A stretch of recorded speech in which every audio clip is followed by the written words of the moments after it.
Bagaimana dengan keselamatan kita? Apakah bisa ditawar-tawar? Tidak. Kita perlu dengan sungguh-sungguh tetap menata kehidupan kita dari waktu ke waktu, sekalipun sakit, berat, bahkan mungkin kita harus meneteskan air mata. Bahkan mungkin kita tidak mampu lagi untuk berkata-kata, karena begitu beratnya tekanan yang kita alami. Tapi Tuhan katakan, tetaplah maju, jangan mundur. Jaga kehidupan kita. Ini luar biasa loh. Luar biasa ternyata. Dan ketika pengadilan Tuhan sudah dinyatakan, tidak ada yang namanya banding. Pengadilan dunia dihukum mati, masih bisa banding. Dihukum lagi, ada 5 kali proses untuk banding itu. Ada 5 kali kalau di pengadilan. Sampai nanti terakhir ke Mahkamah Agung. Tapi ketika kita menghadapi pengadilan Kristus, begitu dikatakan engkau tidak akan masuk sorga, tidak ada banding lagi. Karena tidak ada badan yang untuk banding di kerajaan Allah. Keputusan mutlak dari Yesus berlaku selamanya. Berlaku selamanya.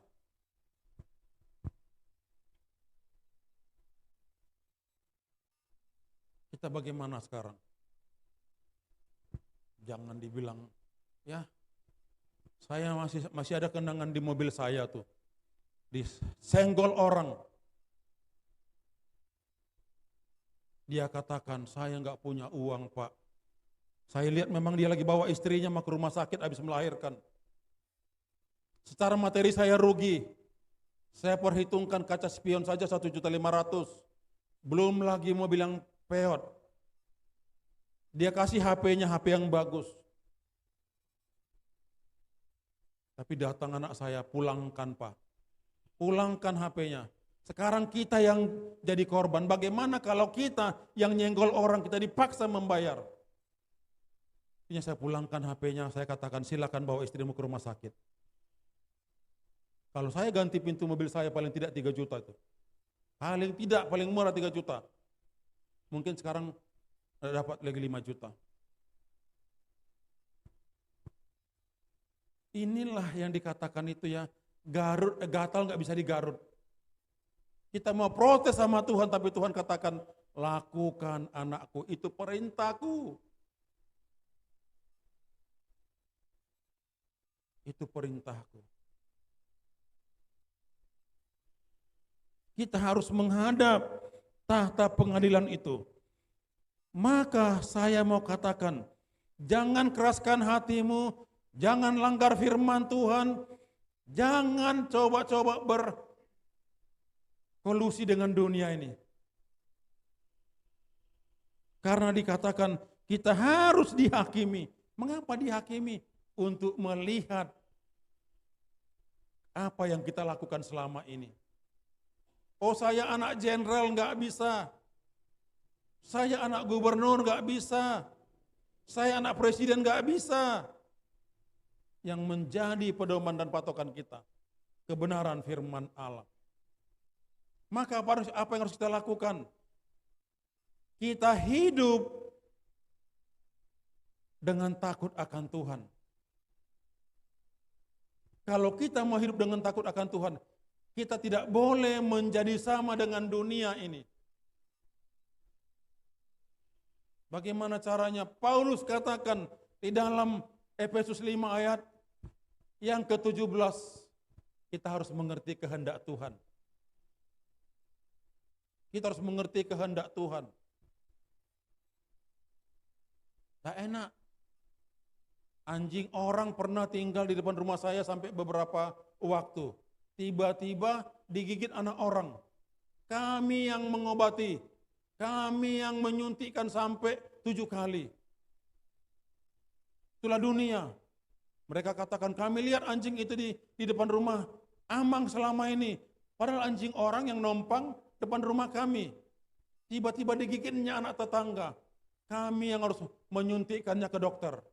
Bayangkan, waktu itu masih 400.000 nyuntikannya.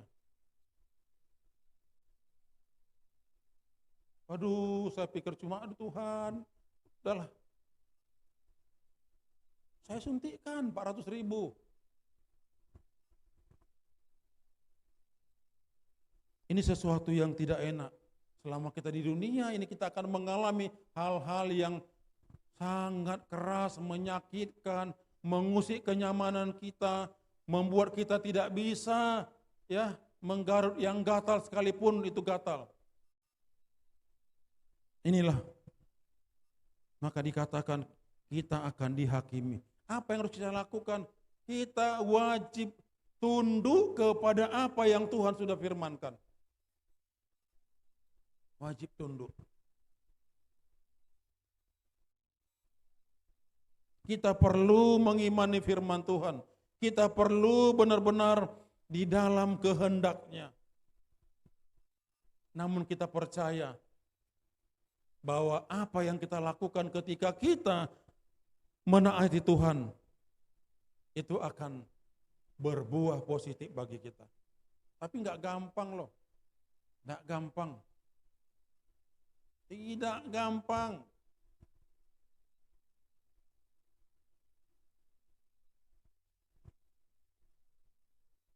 Betul seperti dikatakan dunia, ya. Ketika mereka datang kepada kita, contohnya meminjam sesuatu, itu suaranya lembut, bagus. Ketika kita menagih, kita yang dibentak lagi. Saya mengalami ini berkali-kali. Sampai sekarang, bahkan saya tahu dia punya gaji lebih 30 juta. Tapi dia tidak pernah ingat. Ya, kira-kira 10 tahun lalu ada yang minjam 8 juta ke saya, ada yang minjam 10 juta. Tapi sekarang mereka nggak mau tahu semuanya. Ada yang kabur. Ada yang kabur. Sampai pernah istri saya katakan, saya akan kejar ke Batam. Saya katakan jangan, biarkan. Dari Tuhan kita menerima penggantinya nanti. Tidak, saya akan kejar ke Batam. Yang satu sampai pernah dikejar istri saya ke Pekanbaru. Dikejar ke Kulim Pekanbaru. Dengan kata lain saya mau katakan, hanya satu yang Tuhan tuntut dari kita, ketaatan penuh. Ketaatan penuh. Sehingga ketika kita hidup taat, ketika kita benar-benar melakukan apa yang Tuhan katakan, maka akhir hidup kita nanti saat kita sudah diantar ke dalam lubang 1 kali 2 meter itu, kita tenang. Karena apa? Tuhan akan menempatkan kita di Firdaus, bukan di Seol, tempat orang-orang berdosa. Tapi kita di Firdaus, kita tenang. Dunia ini ya penuh dengan tantangan. Kehidupan ini rumit. Saya katakan kehidupan ini rumit. Rumit sekali.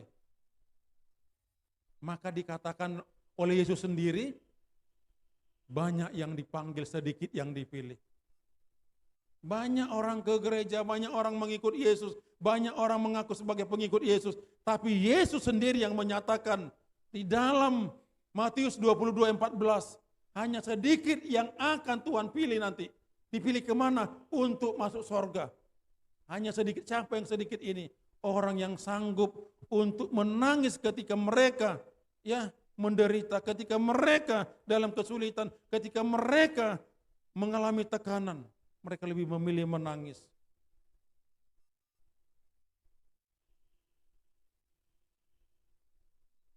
Enggak gampang dan enak saudara. Kita perlu. Bahkan kalau kita baca di dalam Matius 12 ayat 36-37 itu, perkataan kita saja itu nanti akan diadili.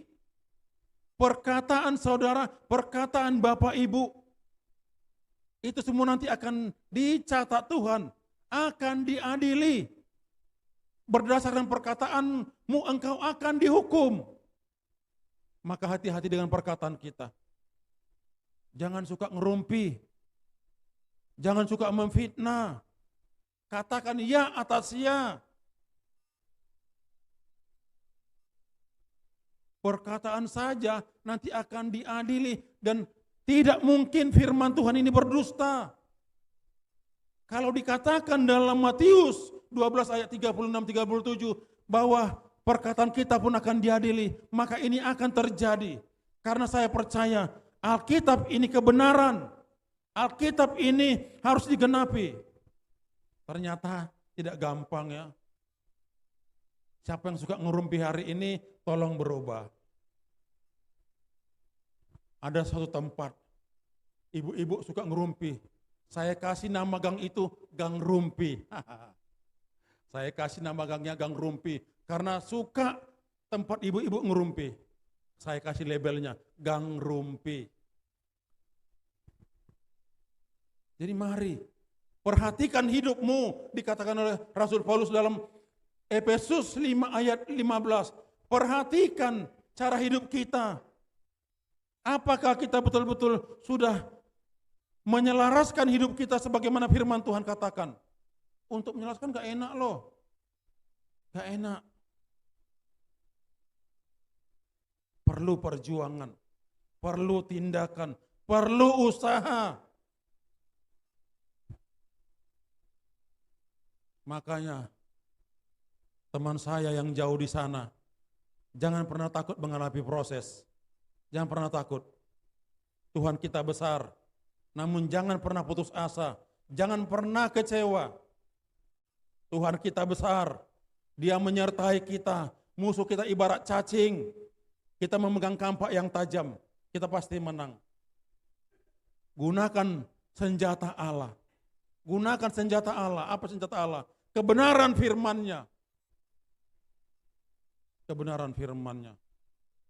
Ya, lakukan dengan giat.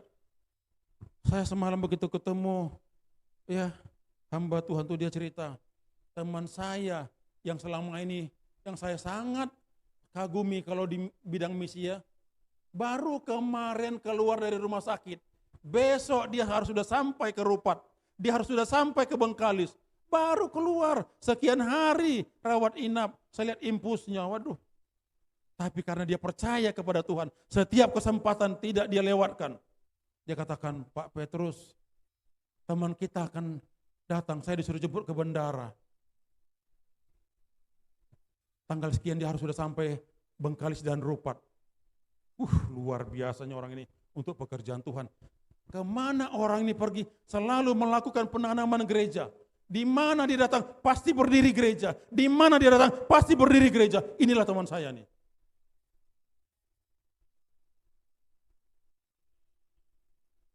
Waktu kami dalam suatu acara, dari pusat dikirimkan uang 300 juta untuk sewa helikopter, untuk membawa pengkhotbah ke tempat. Disabotasi orang, disabotasi pendeta lain. Dia diam saja, saya udah panas, saya katakan, kok Bapak diam aja? Biarkan saja Pak Petrus. Tuhan tahu siapa hambanya yang benar. Uang itu harus ke dia, untuk sewa helikopter ini. Membawa dari Bandara Pekanbaru ke tempat pelayanan, di mana acara kami akan dibuat. Tiba-tiba disabotase oleh hamba Tuhan lain, langsung ke pusat dia berbicara, supaya dia menangani uang ini. Tapi dia katakan, biar saja Pak Petrus, biar saja. Dia tidak terusik sedikit pun. Tuhan tahu, kebenaran tetap kebenaran. Dan dia akan datang. Ya baru kemarin, sekian hari, diimpus di rumah sakit. Tahu-tahu dia kata, tidak, Tuhan katakan saya harus ke Rupat, saya harus ke Bengkalis. Inilah orang yang tahu dengan segala apa yang sudah Tuhan katakan. Kita bagaimana sekarang? Firman Tuhan yang sampaikan hari ini barusan mengatakan supaya kita mempersiapkan hidup kita, karena ketika kematian datang kita akan bertemu dengan satu tempat yang namanya pengadilan Allah. Di sanalah akhir segalanya. Ditentukan kemana kita pergi. Apakah kita nanti akan bersama Tuhan, atau kita nanti akan ke tempat pembakaran kekal yang tidak padam-padam. Mari saudara, firman Tuhan hari ini katakan, persiapkan diri kita Pertama dengan memahami firman Tuhan, sesudah memahami firman Tuhan, lakukan firman Tuhan itu. Kalau kita melakukan firman Tuhan, maka hidup kita pasti berkenan kepada Tuhan. Ketika hidup kita berkenan kepada Tuhan, maka kita akan mendapatkan upah kita. Dan upah inilah yang menjadi tujuan akhir hidup kita di dunia ini. Jangan biarkan apapun untuk mengambil upah itu dari kita. Karena kita tahu, tidak ada yang lebih baik daripada hidup bersama Tuhan setelah kita meninggalkan dunia ini. Di dunia paling lama kita nih, ya mungkin katakan 100 tahun. Itu pun sudah tidak normal. Banyak orang sesudah 100 tahun umurnya baru dikasih sama anak-anaknya makanan panggang, baru dikasih makanan yang keras. Gigit nggak bisa lagi. Tapi Tuhan kita akan memberikan bagian kita sesuai dengan yang Dia janjikan. Kuncinya cuma satu. Persiapkan hidup kita di dunia ini. Lakukan apa yang firman Tuhan katakan. Enak tidak enak, tetap berjalan di dalam kehendak Tuhan. Supaya apa? Supaya pada saatnya kita tidak salah tempat. Perkataan terakhir saya, tentukan hari ini dengan sikapmu, dengan perbuatanmu, dengan imanmu, kemana engkau akan pergi. Tentukan hari ini, tentukan sekarang ini. Dengan cara bagaimana? Melakukan firman Tuhan sekalipun berat. Paulus katakan, lakukan pekerjaanmu dengan kasih. Amin. Ini tidak enak. Ini tidak enak, tapi ketika kita melakukannya, hal yang luar biasa menjadi bagian dan milik kita. Kita merasakan Tuhan senantiasa menyertai kita. Sekalipun dalam penderitaan, Dia mampukan kita untuk tetap berjalan. Sekalipun dalam kesulitan, Dia akan berikan kita kemampuan. Kemampuan ini mengiring kita sampai akhir, sekalipun penuh air mata, penuh kesulitan. Karena Tuhan katakan pertama-tama, kalau kamu ngikut aku, akan kuberikan emas sebanyak-banyaknya. Betul enggak? Betul enggak? Dan Tuhan katakan gitu. Tidak akan yang dikatakannya, siapa mau ikut aku, pikul salibnya, sangkal dirinya. Pikul salib itu tidak enak loh. Kami di tempat ini, di gereja ini, sering mengalami itu. Tapi Tuhan katakan, engkau akan menerima bagian yang terbaik dariku, yang tidak bisa dibeli dengan uang dan emas sebanyak apapun. Itu hanya merupakan hadiah bagiku, karunia dariku. Itulah keselamatan kekal yang hanya kita terima dengan iman dan kita jalani dalam ketaatan kepada firman-Nya. Lakukan, berjalan sampai akhir, tentukan pilihanmu hari ini. Sehingga engkau tidak salah menentukan pilihan itu. Dan engkau tidak akan kecewa pada akhirnya. Tapi engkau akan berbahagia dan mengatakan, terpujilah Tuhan Yesus Kristus selama-lamanya. Haleluya. Tuhan memberkati saudara semuanya.